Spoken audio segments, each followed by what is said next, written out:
Main parts of clutch. In a clutch, three parts are required to fulfill its function. These are known as the principal parts of the clutch. These are: driving member. It is the member which is directly connected to the crankshaft.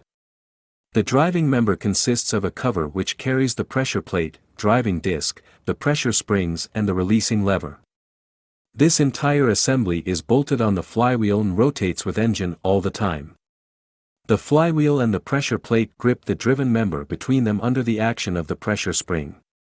Driven member. The driven member consists of a plate which is free to slide lengthwise on the splines of the clutch shaft but which drives the shaft through those splines. This plate is known as friction plate. The clutch housing also includes in the driven member. Operating member. The operating member connects the driver to this whole assembly.